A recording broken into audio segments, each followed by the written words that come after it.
Queridos amigos, hermanos de la Sociedad Teosófica en Perú, reciban ustedes la bienvenida a la Logia HPB y sus trabajos. Esta noche tenemos un trabajo muy especial de nuestro hermano Juan Carlos Reategui Morales. Él es miembro de la Sociedad Teosófica ya por generación y ya va a ser la tercera. Su madre fue miembro de la Sociedad Teosófica de la Logia, él y después también ahora su hija. Así es que él debe tener más de 25 años como miembro de la sociedad y su madre mucho más, ¿no? Él ahora es ingeniero pesquero, oceanógrafo, hidrobiológico, es magíster también en administración de empresas, con estudios doctorales en el medio ambiente. Actualmente en todo lo que hace es experto en seguridad y trabaja para el Estado. Es catedrático universitario e investigador. Como les decía, él es miembro de la Sociedad Teosófica de la Logia HPB. El día de hoy nos trae un tema muy interesante. El nombre es el desarrollo de la conciencia en la percepción personal teosófica. Habiendo hecho la presentación, querido hermano Juan Carlos, te doy la bienvenida. Adelante, por favor, la sala es tuya, puedes poner el PowerPoint. Buenas noches, hermanos. Vamos a ver, va a ser más que nada un conversatorio sobre el desarrollo de la conciencia en una percepción personal. Bien, primeramente quiero compartir con ustedes por qué el tema de conciencia. Y esto se remonta hace 50 años atrás. Yo era un niño todavía, tenía más o menos 5 años, una cosa así. Y de repente yo vivía, en la selva, había extensión de tierras, como 600 hectáreas, y apareció, de repente mi mamá me llamó y me mostró, a ver, sal Juan Carlos, y fuimos a ver que en mi patio se había formado un arco iris. Siempre había visto el arco iris a lo lejos, pero de repente estaba ahí. Yo recuerdo que me sentí asombrado, mucho respeto, porque no entendía bien cómo en mi casa había aparecido en el parque de mi casa el inicio de un arco iris. Metí mi mano a través del arco iris y puntitos de agua fría se habían formado. Y quizás eso influyó mucho en que yo estudiara después hidrobiología. A todos mis profesores les preguntaba, oye, ¿cómo se forma el arco iris? No me respondía que la difracción de la luz se forma un prisma en cada gotita de agua. Eso lo entiendo, pero dime, explícame, ¿cómo es que una franja de gotitas de agua fría se forma en una extensión? Entonces ahí nació mi preocupación, ahí tomé conciencia que hay algo más, que no es solamente lo que nos dice la ciencia, que la ciencia no podía explicar. Profesores muy capaces me decían solo la parte de refracción de la luz, pero no cómo se formaba esa estela, esa cinta de puntitos de agua a través de kilómetros. Entonces, dice, el arco iris es la sonrisa del cielo, un recordatorio que después de cada tormenta llega la calma, la belleza. Era algo impresionante verdaderamente. Eso fue una de las cosas, el por qué me puse a estudiar teosofía, busqué la verdad. En eso, más que nada, que la teosofía justamente me enseñó que el arco iris está influenciado por las ondinas, los elementales, y también por las sílfides, pero eso es para otra conferencia, ¿no? Bien, otro aspecto que es muy importante para mí, que influyó bastante en el tema, y que también hace muchos años cuando yo iba a la escuela, a transición se iba ahí, había preparado mi onda, yo mismo, y digamos como niño, estaba llevándola al colegio, para mostrarle a mis compañeros. Y de repente aparecieron varios pajaritos, unos, como le llaman en mi tierra, pihuichos. Yo apunté a uno de ellos y cayó el pajarito. Yo, qué alegría, voy a demostrar a mis compañeros que yo había conseguido cazar un lorito, y lo estuve llevando en mi mano. Pero de repente, contento yo con que tenía mi trofeo para mostrarle a mis compañeros, sucedió que me empezó a picar el lorito fuerte y tuve que soltarlo. Y me dio una pena, me tuve que sentar acostado en un tronco, y adquirí justamente cierto nivel de conciencia. Me puse a pensar que yo había hecho algo no debido, ¿no?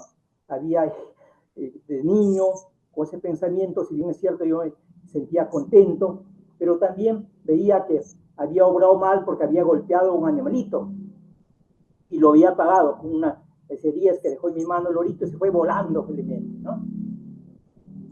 Y otro de los puntos del por qué el tema de conciencia fue también más o menos por esos años, cuando ustedes saben que la Navidad siempre a los niños nos alegra poner en la noche nuestros zapatos, poníamos ahí, y al día siguiente habían regalos. Y todos nos decían que el niño Jesús iba a traer los regalos.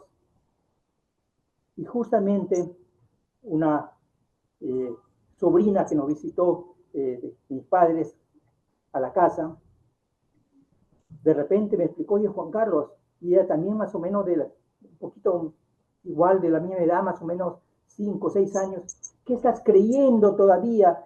No trae el niño Jesús, no hay Papá Noel, sino tus padres lo compran. Qué pena sentí yo, mi mundo se cayó. Después le pregunté a mi mamá, y es verdad, y mi mamá me dijo, sí, hijo, así es, efectivamente, pero debes comprenderlo, eso dice a los niños, pero verdaderamente me hizo tomar conciencia de que hay algunas cosas que no son reales, sino son cosas que se cuentan por el bien de los niños para no dar mayores explicaciones.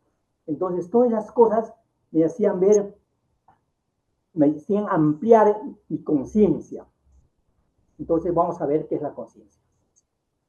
Vamos a ver una definición de conciencia. ¿Qué es la conciencia? La conciencia y la vida son idénticas, es lo mismo, son dos nombres distintos a una misma cosa, según se le mire interior o exteriormente, ¿no? No hay vida sin conciencia y no hay conciencia sin vida, es lo mismo. Solamente que la vida, cuando va dirigida, la vida a la conciencia dirigida hacia el interior la llamamos conciencia, ¿no? O la vida llamamos cuando está dirigida al interior. Y la conciencia a la vida dirigida al exterior. Entonces, es lo mismo. Hay una ilusión verdaderamente de individualidad, ¿no? El Bhagavad Gita nos habla esto, ¿no? Nuestra ilusión, conciencia de individualidad, se debe a la ignorancia que el Señor, ese poder perfecto, habita dentro de todas las criaturas, siendo nuestra real identidad y la fuente misma de la vida. Es el creador, conservador, destructor de todo lo creado. Qué bonita reflexión de la conciencia, ¿no? Entonces, la vida y la conciencia son lo mismo. La chispa divina que somos parte de la conciencia universal. Algo más sobre la conciencia, ¿no? Dice, el espíritu, conciencia y la materia. Blavatsky nos habla, la doctora Blavatsky, HTV, nos habla acá de que el espíritu, conciencia y la materia, sin embargo, deben ser consideradas no como realidades independientes. El espíritu y la materia son lo mismo, ¿no?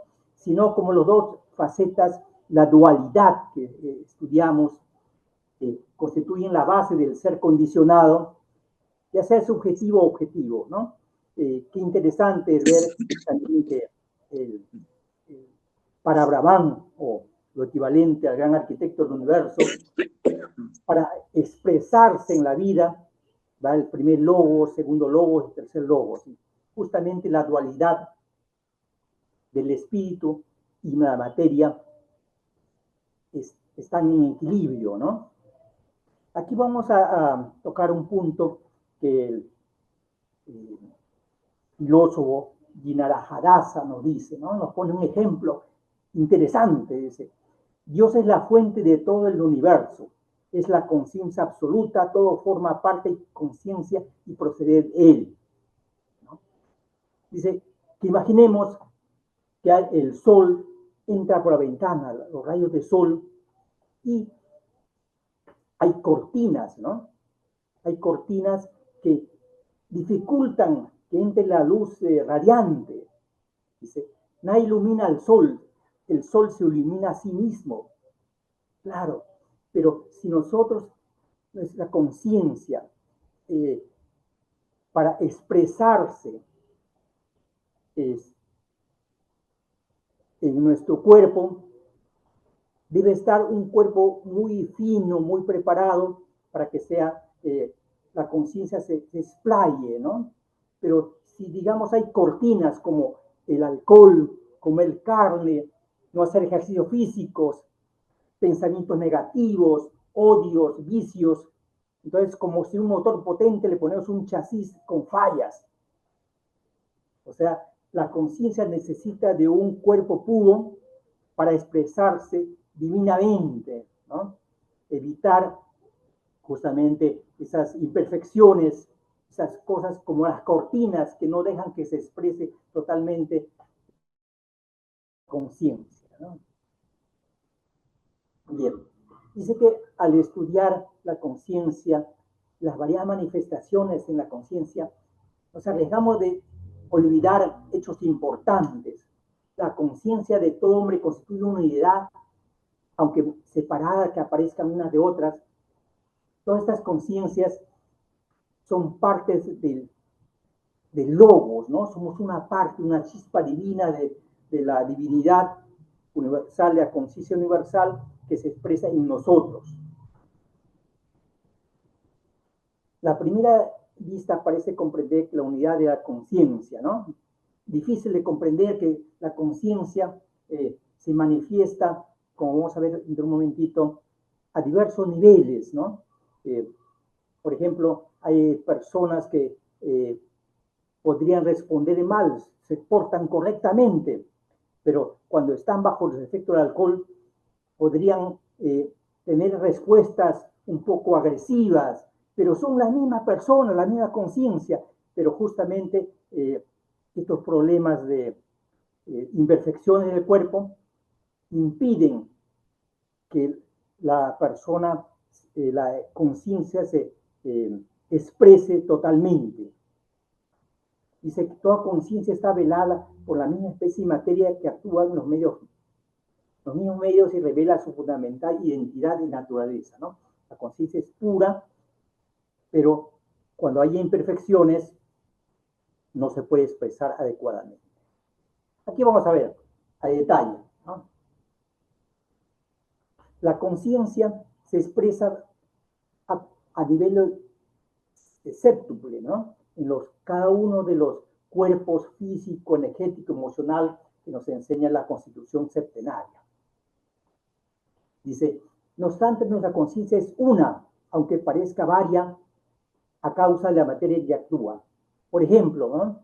En el caso de los tenistas, reaccionan automáticamente, no saben cómo, pero reaccionan automáticamente. O los choferes, en el caso de los choferes, ¿no? A veces reaccionan y algo. Esta parte es muy importante porque nos hace ver que la conciencia actúa en diversos planos. Vamos a ver algo más. Entonces, otro aspecto de la conciencia es el foco de conciencia. Siempre hay algo más importante sobre la que se fija la conciencia. Por ejemplo, tenemos que estudiar. Si tenemos que estudiar, a veces hay bulla por un lado, ruidos en la calle, y la conciencia se enfoca en lo principal, a lo que le pones atención, pero también te escucha débilmente otras cosas, ¿no?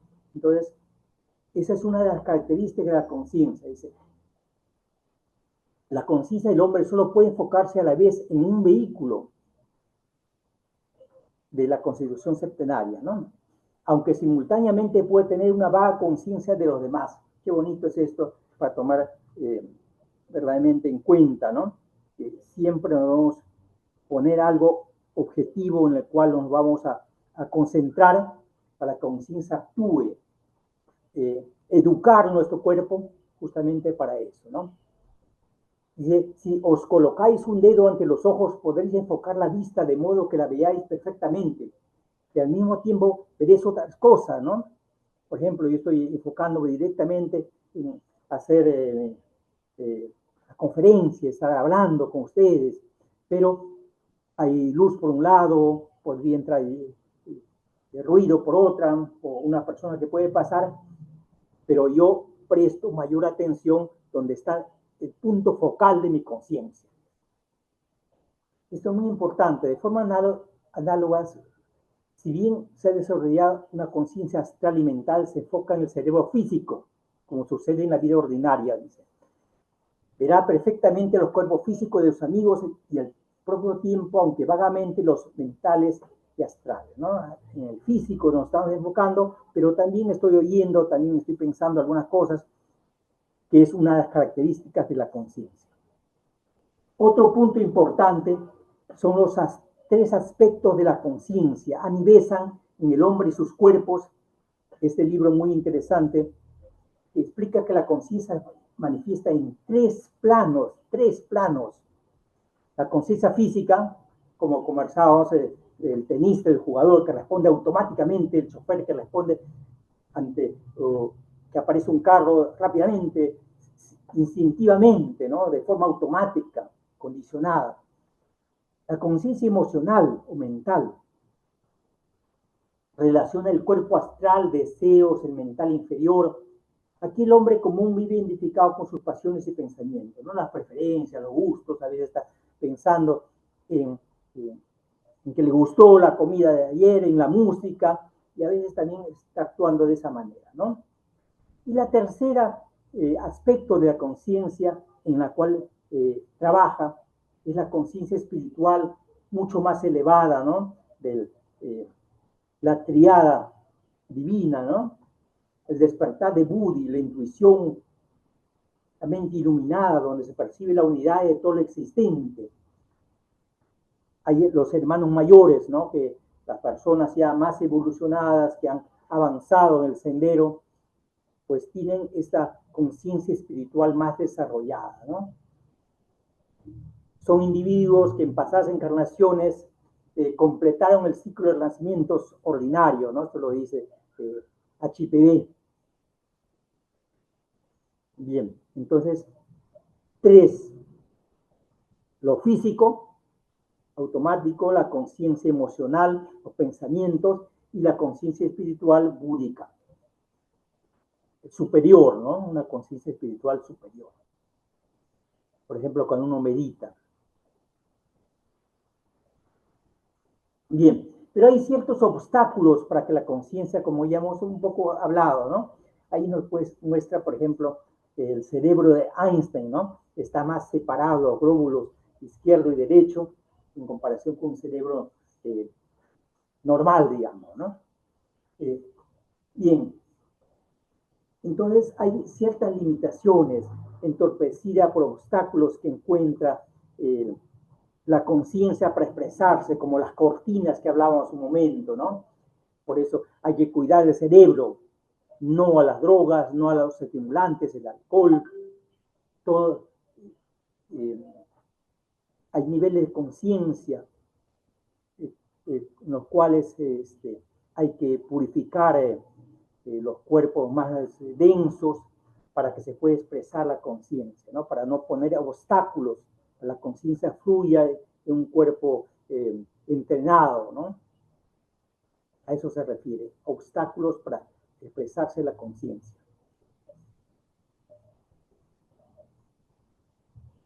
Bien, ahora sí viene lo principal, ¿no? ¿Cómo desarrollamos la conciencia? Aquí Annie Besant y Lee Witter enfatizan el desarrollo consciente requiere autoobservación, observarse, encontrarse el maestro en uno mismo, ¿no? Es conocida el acrónimo Vitriol, ¿no? Que dice, visita el interior de la tierra rectificando y encontrarás la piedra oculta. O sea, buscar en nosotros mismos las respuestas por una introspección.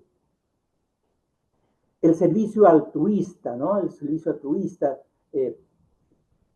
las vibras, las obras de beneficencia. Entonces, purificar el corazón mediante el amor al prójimo, la beneficencia que hacemos, ¿no? El que siembra escasamente cosechará. El que siembra en abundancia cosechará, ¿no? Todo lo que siembra vuelve a uno mismo. Por eso es importante desarrollar por amor las cosas buenas, ¿no? Porque vuelven hacia uno. Trabajan con el karma, un karma positivo, así como hay karma negativo, hay karma positivo. Y la otra forma es la meditación y el estudio. Contactar con el maestro interno, yo superior. Dice que el amor es la fuerza más poderosa del universo, nos dice Annie Besant. Qué bonita esa parte, ¿no? Entonces, para desarrollar, avanzar espiritualmente, para pulir esa piedra bruta, para hacer la piedra pulida, piedra cúbica, debemos autoobservarnos, ver que mucho conocimiento está dentro de nosotros mismos, internamente, hacer beneficencia y meditar y estudiar. Ver las grandes verdades que otras personas más avanzadas ya las han escrito, ¿no? Lo que siembras, eso cosecharás. Sumamente importante esta parte, ¿no? Entonces, a ese punto vemos que la evolución de la conciencia a través de las reencarnaciones. Conforme va avanzando vida tras vida, vamos, se supone que mejorando, ¿no? Entonces, vemos que Lee Witter, en su libro, Lee Witter era un filósofo importante, la sociedad teosófica, en los inicios de la sociedad teosófica, nos habla justamente que hay una fase inconsciente. El alma primitiva actúa por impulso, como en los reinos mineral, vegetal y animal. Hay una inteligencia, hay una conciencia, pero es de muy bajo nivel. Posteriormente, en el hombre, el humano despierta, dice, el yo soy, pero queda atrapado en el egoísmo. Ahí interesa egoísmo, no piensa en los demás, depreda en el ambiente. Ese es un humano, digamos, promedio, ¿no? Que como estamos acostumbrados con pensamientos egoístas, limitados. Pero conforme se avanza vida tras vida, eso no es en una sola vida, sino vida tras vida hay una conciencia grupal. Ya uno toma una conciencia verdaderamente del iniciado que trasciende el yo separado. Ya no es egoísta porque ve que todos somos uno. Tú eres yo, ¿no? Te das cuenta que todos somos hermanos para avanzar, tenemos que seguir, pero eso es conforme vamos avanzando en el sendero espiritual, ¿no? Es el desarrollo de lo más elevado, la parte búdica. Y al final, la conciencia cósmica, dice. El adepto liberado del renacimiento se funde en la voluntad divina, el Atma. Son los hermanos mayores, ¿no? En ese punto es preciso hablar de un libro muy importante, ¿no? De Jiddu Krishnamurti, las últimas 30 vidas de Alcione, donde narran cómo una persona a través de sus vidas fue evolucionando, ¿no? Va siendo mejor. Claro que en esta vida se puede hacer bastante, pero para llegar a un nivel de conciencia cósmica, de quitarse esos egoísmos, a veces se necesitan muchas vidas. Mecanismos de la conciencia. Esto es sumamente importante, que hay que cuidar nuestro cuerpo, ¿no? El cuerpo donde están las células nerviosas, Dice, el conjunto de los cuerpos del hombre forma el mecanismo de la conciencia. O sea, es integral, como órganos para querer, como el corazón, ¿no? Para pensar, como el cerebro, para obrar, como el cuerpo físico. Pero cabe decir que el aparato nervioso es peculiar en su mecanismo, por lo que este gobierna y dirige en el cuerpo físico, no todo el sistema nervioso. Por eso hay que cuidarlo, eh, eh, no comer carne en lo posible, ¿no? También es un poco difícil en los primeros estadios, pero purificar nuestros cuerpos, ¿no? Por ejemplo, veía en una reunión que tenía de medio ambiente que decían que estaban fabricando unas galletas de sangre y esa sangre se le daba a los niños para la desnutrición, para subir los glóbulos rojos, pero a la vez en los puntos más sutiles vemos que también, por ejemplo, los espartanos daban a los guerreros de comer sangre de toro para que sean valientes, ¿no? Entonces, a través de la sangre se transmite esos efluvios, esas tendencias, la parte astral. Entonces, hay que ser comprensivo en eso, ¿no? Hay que ver que a nuestro cuerpo, en lo posible, hay que limitarlo. Poco a poco uno se da cuenta, digamos, que no es conveniente tomar mucho alcohol o comer mucha carne, ir quitando poco a poco, ir puliendo nuestra piedra bruta, ¿no? Cada célula corporal está compuesta de miliadas de vidas infinitesimales. Los glóbulos rojos tienen vida, los glóbulos blancos tienen vida, cierto nivel de conciencia, ¿no? Entonces, eso lo dice Annie Besant justamente en un libro que tiene El estudio de la conciencia. Los mecanismos de conciencia. La materia nerviosa se elabora a veces en el plano físico. Sabemos que aquí tiene que ver mucho el prana que viene a través del sol, por los chakras, ingresa a nuestro cuerpo y se traduce en la energía, ¿no? A veces cuando nos da un poquito de sol nos sentimos contentos, justamente es esa energía, un mecanismo de conciencia, ¿no? Entonces, dice que la energía vital, el prana, fluye en ondas, ¿no? Tenemos energía, sabemos que nuestro cuerpo, si lo medimos con un aparato, vemos que bota un voltaje. Inclusive cuando hacemos así, vemos que si lo vemos en la oscuridad hay como una fluorescencia, ¿no?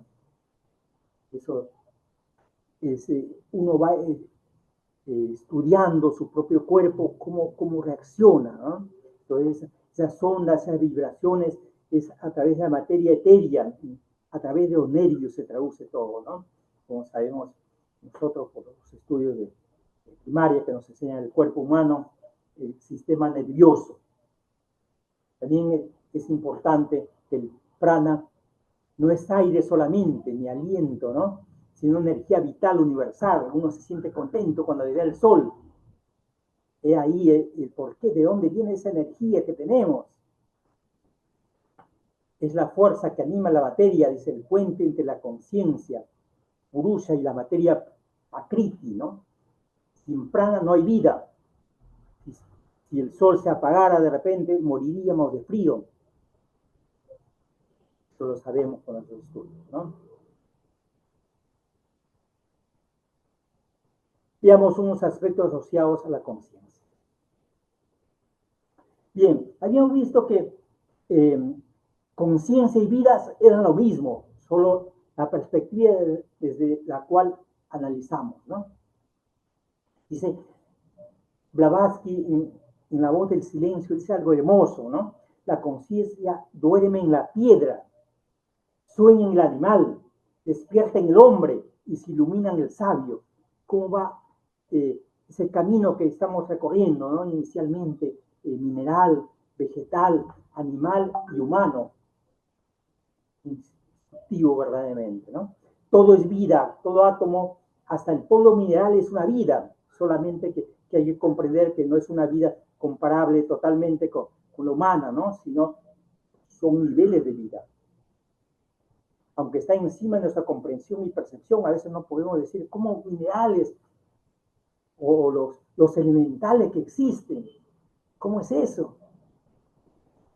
La vida se halla en todas partes del universo, dice, como se halla también en el átomo tiene vida, cómo se combina dos moléculas de oxígeno con el hidrógeno, ¿no? El H2O. Entonces, hay atracciones, hay un nivel de inteligencia. Dice, los ocultistas afirman que las fuerzas admitidas por los sabios tienen su origen en el principio vital, la vida una colectiva de nuestro sistema solar, siendo la vida una parte, o mejor dicho, uno de los aspectos de la vida única universal. Qué bonito escribe Blavatsky en el Rosario Teosófico, ¿no? La vida es una. Entonces, hay que ser conscientes de este principio cósmico, ¿no? Que la vida es justamente el principio universal de inteligencia y energía, que se expresa a través de incontables formas múltiples, como visto los vegetales, los minerales. Hay vida, todo es vida.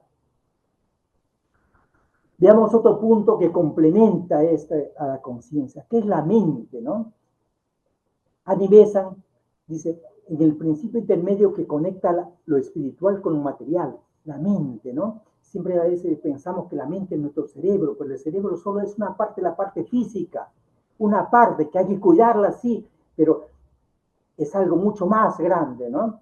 Dice, en sus obras Anivesan desarrolla una visión teosófica de la mente, diferenciando sus aspectos inferiores y superiores, y su relación con los cuerpos más sutiles. Dice, el instrumento, el ego, el yo superior, para adquirir experiencia en el mundo físico y astral y mental.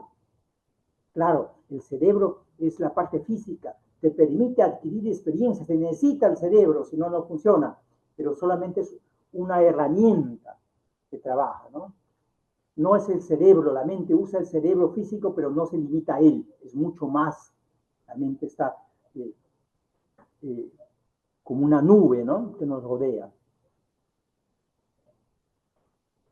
Es dual, dice, tiene un aspecto inferior, concreto, ligado a la personalidad, y el otro superior, abstracto, vinculado al alma. Justamente hemos visto en la estructura de la Constitución sectaria el triángulo y el cuaternario inferior. Es dual. Hay una parte que se expresa en la parte física y la parte más espiritual está arriba. Justamente en el mandil masónico se nota un cuadradito, ¿no? Con un triángulo al costado, encima. Es decir, la parte espiritual prima sobre lo físico. Dice, para Anivesan la mente es tanto una herramienta de esclavitud, interesante, cuando se identifica con lo inferior, nos lleva, digamos, al egoísmo, a las cosas materiales, como la liberación, cuando se alinea con lo superior, su desarrollo determina si el alma avanza hacia la luz o permanece en ignorancia. Qué bonito concepto, ¿no? Entonces, uno debe dominar su mente para guiarlo hacia la parte espiritual, hacia la parte positiva, hacia la parte de las buenas acciones.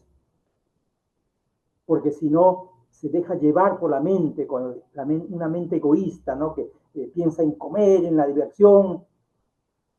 Entonces, hay que saberlo guiar. Por eso es importante el concepto de mente. Otro aspecto de la mente, ¿no? Hay la mente inferior, el Kamamanas, que se le conoce en la teosofía, asociado a la personalidad, pues son el plano mental inferior, la parte egoísta, ¿no? Y la parte superior, conectado a Buddhi, la intuición y el ego espiritual. Es la mente iluminada que percibe la unidad detrás de la diversidad. La mente superior es el vehículo de la conciencia crística, mientras que la inferior está atada a la rueda de nacimientos y muertes. Eso lo dice en Sabiduría Antigua Concepto de la memoria. Según Annie Besant, la memoria es un simple fenómeno cerebral, sino una función multidimensional del alma. Qué importante es el concepto de memoria, ¿no? Siempre tenemos problemas de memoria. Basándose en sus obras, podemos visualizar la visión de estos puntos claves, ¿no?, que es necesario analizar. La memoria no reside en el cerebro. Esto es sumamente importante analizarlo, ¿no? Que Besant enfatiza que el cerebro solo es una herramienta física, digamos, que le da forma, que es muy importante, sí, pero no es lo principal. El cerebro dice que es como un libro en blanco donde la mente escribe durante una vida, pero el verdadero registro permanece en el cuerpo mental a un nivel superior. Eso lo habla en El hombre y sus cuerpos, ¿no? Hay la parte de memoria física, elevado, la parte nerviosa, la parte baja que está en el cuerpo físico, internamente en el cerebro, ¿no? Pero nos habla también de la memoria del alma, que es eterna, registrada en los cuerpos sutiles, astral, mental y causal, elevado de la triada superior. Entonces, es la memoria del alma, hay una memoria mucho más amplia. Otro aspecto sumamente importante es la autoconciencia. ¿Qué es la autoconciencia? Tomar conciencia de que tenemos conciencia, ¿no? Cuando el hombre toma conciencia de su propia conciencia, dice, donde dice Carlos Viña, lo escuché en una de sus conferencias, un teósofo argentino, me parece, muy amigo de los presidentes, el presidente Julio Pomar, presidente de la Filosófica, y la doctora Edith Padilla. Para la teosofía, la verdadera conciencia es un acto de memoria, dice, reconocimiento de la divinidad interior. Somos una chispa divina, somos hijos de Dios. Dice, porque habita corporalmente toda la plenitud es la deidad, y vosotros estáis completos en él. Es la cabeza de todo principado potestad. Eso lo dice la Biblia, nuestra Santa Biblia, ¿no? Dice, es un proceso de identificación con lo transitorio. El sabio distingue lo eterno de lo temporal. Liberándonos de lo efímero, alcanza la inmortalidad. Eso dicen los Upanishads, libros muy antiguos. Lo Veda, ¿no? Expansión de la conciencia es la unidad con lo absoluto. La mente es el gran destructor de lo real. Dice, destruye el discípulo al destructor. La voz del silencio, esa mente nos hace pensar cosas que no son reales. Ahorita vamos a ver lo que es real y la verdad. Es un punto muy importante que debemos llevarnos ahora, es, antes de dormir, preguntarle, ¿qué soy detrás de mis roles y pensamientos? Puedo observar mi pensamiento, tomar conciencia que yo no soy mi cuerpo, tengo un cuerpo, sí. Yo no soy mis pensamientos, porque yo puedo ver, fijarme adecuadamente qué estoy pensando. Entonces yo no soy mis pensamientos. Debemos tomar conciencia, ¿no?, la dualidad de la personalidad y la individualidad, autoconciencia de la personalidad. Entonces, es un punto importante por la autoconciencia, ¿no? Darnos cuenta que tenemos un cuerpo, pero no somos ese cuerpo. Que tenemos pensamientos, pero no somos nuestros pensamientos, sino yo puedo observar mi pensamiento. Es parte de la autoconciencia. Otra parte importante, ya vamos a terminar, no se preocupen, estamos en tiempo. La subconsciencia, dice que algunas actividades de conciencia son automáticas, como hemos visto, ¿no? La reacción, respirar, ya existe, también algunos conceptos con los que nacemos. A esto le llama el hermano Isaac Hawley, muy conocido, teósofo que estudia la sombra, ¿no? Igual que Carl Gustav Jung, médico psiquiatra, que considera la figura clave en los inicios del psicoanálisis, ¿no? La sombra, o sea, que uno viene con miedos, tiene algunos sesgos, algunos pensamientos que le hacen actuar de determinada manera.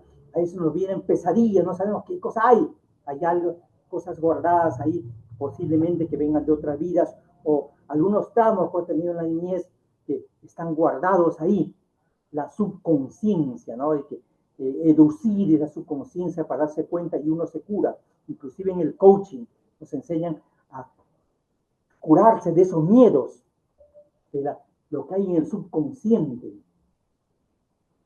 El sistema simpático es un almacén de huellas dejadas por lejanísimos acontecimientos no pertenecientes de toda esta vida actual que estamos viviendo, ¿no? Pero que ocurrieron en algún momento, ¿no? Puede ser vidas atrás o en la niñez que no nos acordamos, pero la mente lo guarda. Dice, muchos errores inmotivados, muchos pánicos, muchos arrebatos de cólera. A veces no sabíamos por qué reaccionamos así. Hay que analizarnos.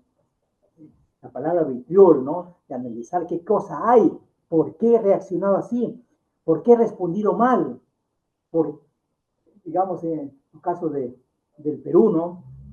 ¿Por qué muchas personas tienden a la corrupción?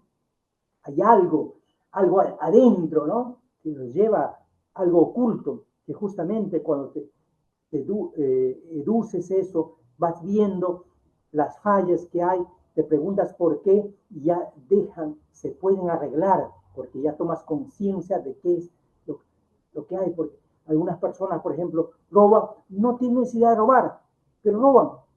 ¿Por qué? Tienen que analizarse, ¿no? O pedir ayuda a un psicoanalista para revisar qué cosa, por qué hago eso, si no, no lo quiero hacer.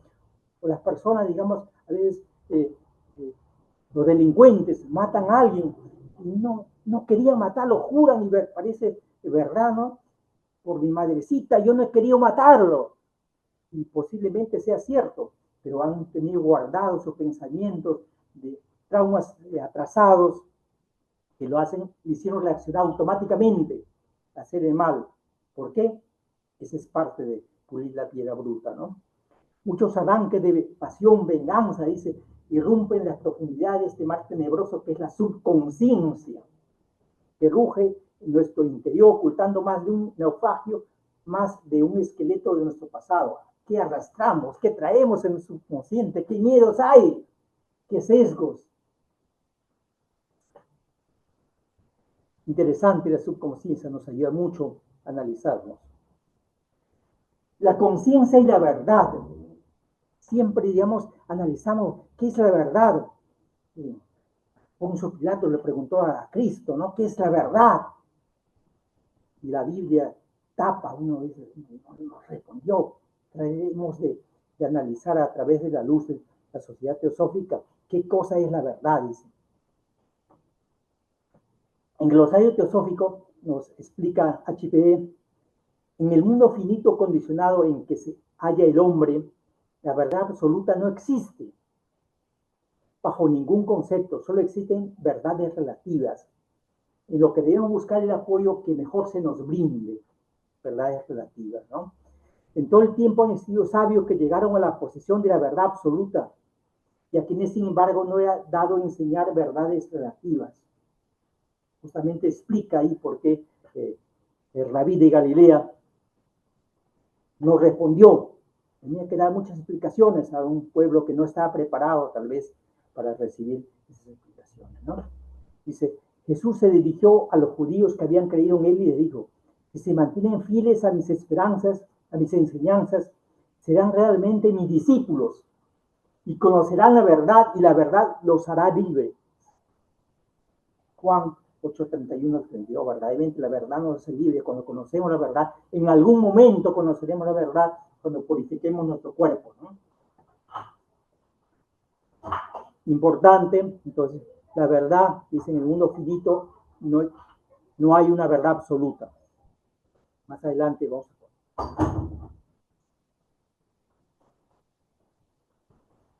Conciencia y verdad. La verdad no tiene camino, dice. Es vivir en el presente sin la sombra del pasado. Eso nos dice Krishnamurti.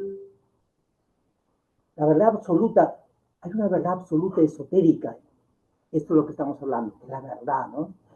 Percepciones limitadas por los sentidos y el intelecto. O sea, la verdad, la realidad que vemos son parte de una perspectiva limitada porque somos personas limitadas, ¿no? Pero hay una verdad absoluta. Es el conocimiento directo de lo real, accesible mediante intuición espiritual. A veces nos veía del pasado, ¿no? Tenemos sueños en que, qué bonito es el sueño. Conocemos, comprendemos todo, pero nos despertamos y añoramos ese sueño, pero no nos acordamos, porque eso tan elevado que hemos visto en el mundo astral, de repente no se puede traducir en palabras, percepciones, porque nuestra mente no está preparada todavía en algún momento, ¿no? Dice, la verdad se revela cuando la conciencia trasciende al velo de ilusión maya que nos hablan personas, ¿no? Que conocen. Entonces, ¿cómo nos podemos purificar? Aquí vamos, la meditación, control mental. Justamente el hermano Julio nos ha prometido hacer un curso de meditación para elevar nuestro espíritu, ¿no? El servicio desinteresado, calma positivo, lo que siembras, eso cosecharás. El estudio de los misterios, el conocimiento, la gnosis, ¿no? Bien, entonces, la conciencia de verdad son inseparables, ¿no? La verdad y la naturaleza esencial de la realidad. Cuando vamos limpiando nuestros cuerpos más densos, vamos llegando un poco más a la verdad. En algún momento conoceremos la verdad y la verdad nos hará libres. Qué bonitos mensajes. Ahora veamos algo relacionado también, la conciencia y la realidad. Dice que la teosofía adopta un idealismo metafísico. La realidad física es una expresión densificada de los planes sutiles, etérico, astral y mental. El espíritu y la materia son uno, lo que hemos visto, la dualidad, ¿no? Son lo mismo, solo en grados, como dice el Kybalión, ¿no? Solo distintos en manifestación. Esto lo he sacado de la carta de los Mahatmas. Al final les tengo la relación del libro de donde he sacado la mayor parte de la información. Niveles de realidad física, regida por materiales como la ley de Newton, de Einstein, la percepción de los sentidos, la parte física, ¿no? Frío, calor, humedad, aire, viento, neblina, es la parte física, la realidad, hace frío. La parte más sutil, regida por leyes morales del karma, arquetipos que nos hablaba Platón en el mito de las cavernas, ¿no? Jung nos habla justamente de la sombra, de los paradigmas, valentía, amor, justicia, los principios, ¿no? La valentía, el amor, la justicia han sido, son y serán, se mantendrán. Pero también hay una unidad subyacente, ¿no? Toda realidad emergen de la parte divina, ¿no? Plotino nos hablaba en sus Eneadas, el dios de la belleza, el censo del alma, sobre el bien y el uno, experiencias místicas. Ahora unimos, ¿no? La conciencia, dice, nos da una verdad, solo una conciencia purificada percibe la verdad absoluta. Para que podamos conocer la verdad, tenemos que purificar nuestra conciencia de tal manera que accedamos a una información mucho más elevada. Ya es la intuición de Buddhi, ¿no? Y la realidad, la verdad revela la naturaleza ilusoria de lo aparente y la unidad esencial, ¿no? Entonces, a veces vemos perspectivas, que eso es correcto, pero otro dice que no es correcto, son perspectivas, depende del punto de vista de lo que se le mide, ¿no? Que estamos analizando. Dice, la conciencia es la realidad en un espejo que refleja el estado evolutivo de la conciencia. Interesante, ¿no? Por ejemplo, el gatito que se mira en el espejo y dice, se computa un león. Claro, es una perspectiva, ¿no? Le está pensando en superarse, tal vez, en ser más fuerte. Se mira así, pero es una perspectiva. Bueno, la conciencia es un sujeto, la verdad, la ley universal y una realidad y un objeto manifestado, ¿no? Dice, en la teosofía la verdad es la realidad percibida por una conciencia iluminada. Qué bonito. Entonces, la realidad, la verdad, ¿cuál es la verdad? Es lo que se percibe si tenemos una conciencia iluminada. O sea, hemos evolucionado, ya podemos ver las cosas claramente, no con los, como nos hablaba Ginara Hadassah, con cortinas que nos apagan la luz, no. Esa triada refleja el camino del adepto, dice, trascender del ilusorio a lo real. Anibesa nos habla en la sabiduría antigua, el hombre es un dios en devenir y su meta es reconocer su identidad con la conciencia infinita. Hay un libro, ¿no? El hombre es un dios, pero lo ha olvidado. Somos hijos de Dios. La chispa divina, somos una parte de la conciencia universal. HPB en la doctrina secreta dice, la realidad es única y eterna, pero se manifiesta en planos diversos que los sentidos humanos toman como realidades separadas. No, hay una unidad. Yo soy el camino, decía. Algunos obstáculos a la conciencia, ¿no? Hay unos obstáculos, por ejemplo, la ignorancia, que nace del orgullo, la ilusión, que nos da el sentido de que somos separados, cada uno por su parte, ¿no? Egoístamente le ponemos cabe al otro para que no brille. El odio, las aversiones que hay entre las personas, que es muy humano, ¿no? El deseo de existir separadamente, egoísmo, digamos, esto para mí y el resto me importa, depredo el bosque porque con eso hago plata. Estos son los obstáculos a conciencia, ¿no? El apego excesivo a la vida física. Vemos que nos apegamos a las cosas materiales, transitorias, ¿no?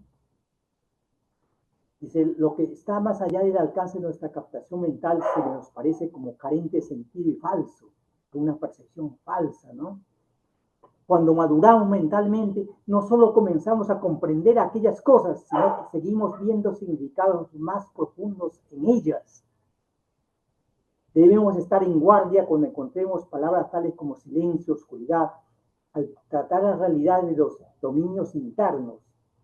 No debemos asociarla con la ausencia de toda clase de realidad, sino con la falta de respuesta de nuestra parte, ¿no? A veces no comprendemos, pero poco a poco, eso nos habla, este señor es un científico, ingeniero químico, me parece, en su libro El hombre, Dios y el universo, Taimí. Esto lo pueden encontrar en PDF, en internet. Y ahora vamos a ver una de las últimas. Expansión de la conciencia. ¿Cuándo se expande la conciencia? ¿Qué es expansión de la conciencia? Anibesa tiene una reflexión muy bonita. Dice, expandir la conciencia es aprender a vivir en cuerpos superiores hasta que el hombre pueda trasladar su centro de conciencia del plano físico al espiritual. O sea, la parte material, subirla, ¿no? Para tener una conciencia más iluminada. Bien, la expansión de la conciencia se refiere al proceso de ampliar la comprensión. De repente ya comprendo y entiendo. Qué bonito es ese sentimiento, ¿no? De repente las iniciaciones, por ejemplo, que practican la masonería, hay expansión de conciencia.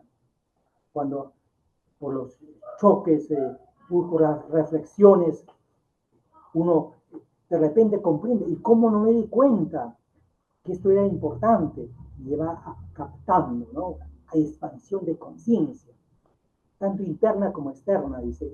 Implica un crecimiento personal que puede manifestarse en una mayor autoconciencia, conexión con los demás, con el mundo ya es una persona más buena, ya piensa en los demás, ya no es tan egoísta, ha tenido una expansión de conciencia. Aquí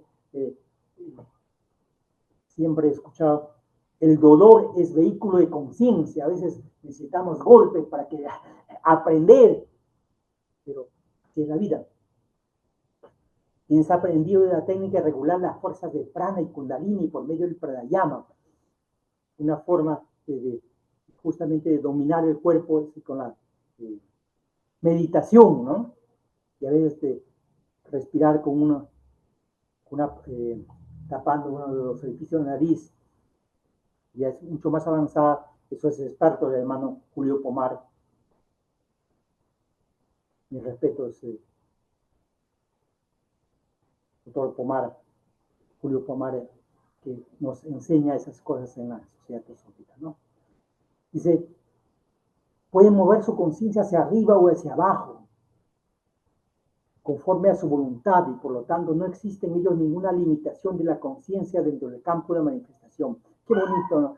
Ese un libro, La realidad primaria de Taimí. Justamente está mi compañero, mi amigo, el ingeniero Churampi, que estudia la conciencia, ¿no? Vamos a conversar un poquito sobre la conciencia. Bueno, que era pranayama. En sánscrito se refiere al control de la respiración con una práctica de yoga, ¿no? Para dominar su cuerpo. Bien, es expansión de la conciencia. Nosotros debemos expandir nuestra conciencia a través del estudio, de purificar nuestro cuerpo. Bien, digamos unas conclusiones y reflexiones. Lo primero sería, no hay vida sin conciencia. No hay conciencia sin vida, la conciencia es la misma vida. Hemos visto en las primeras láminas, ¿no? Entonces, vida y conciencia son lo mismo. Otro punto, debemos purificar nuestros cuerpos más groseros para que la conciencia pueda expresarse más ampliamente a todo nivel. 3 caminos. En todas las escuelas filosóficas ven estos 3 caminos, ¿no? La meditación, control mental, el servicio desinteresado, el karma yoga, o sea, manejar el karma, lo que siembras, eso cosecharás. El estudio de la gnosis, los misterios, para ir comprendiendo, ¿no? Y bueno, la meditación básicamente está introspección, el vitriol que hablábamos hace un momento, ¿no? Evitar consumir alimentos que afecten al sistema nervioso, como carne, estimulantes. No quiere decir que dejemos totalmente la carne, los que comen carne, pero cuando menos no sea en mucha cantidad, porque también da colesterol, ¿no? Estimulantes, café, en mi tierra toman el ayahuasca, drogas, alcohol. Y otro punto, hacer ejercicio físico para tener un cuerpo ágil, ¿no? Sensible, capaz de captar, apoyar a la conciencia que se manifieste en un cuerpo. Si estamos muy gorditos, pesados, no hacemos ejercicio, entonces la conciencia no va a ser muy clara, vamos a estar de sueño cada rato. Practicar deportes, artes marciales, yoga, tai chi. Y terminamos con esta reflexión de la voz del silencio, ¿no? La conciencia es la luz que guía al peregrino a través de la noche de la existencia. La conciencia es la luz que guía al peregrino a través de la noche de la existencia. Qué bonito. Señores, muchísimas gracias. Pero antes les voy a mostrar la bibliografía. Esto de acá se lo voy a pasar a todos. Son los libros que he utilizado para sacar los temas de la conferencia, ¿no? Los puntos tocados. Está el Bhagavad Gita de Annie Besant, que ha sido la base, la doctora Blavatsky, la doctrina secreta, el glosario teosófico, que he sacado ahí cosas puntuales, Krishnamurti, Jiddu Krishnamurti, las 50 vidas de Alcione, ¿no? Didimiter, el plano astral, Y este ingeniero que lo admiro mucho, Taini, que tiene varios libros, pero que más utilizado es El hombre, Dios y el universo. Es una forma diferente de analizar, cada uno tiene su estilo, ¿no? Pero él como ingeniero químico, me parece que ese ingeniero químico analiza muy científicamente, ¿no? Mucho más integral. Bueno, cartas de los Mahatmas, que son diversas cartas que recibieron los teósofos de la Sociedad Teosófica en los primeros años de su fundación. Hermano Adelante. Juan Carlos, muchísimas gracias por tu exposición. Muy clara, te felicito. Es un tema verdaderamente apasionante. A todos, muchísimas gracias. Nos vemos el último miércoles del siguiente mes.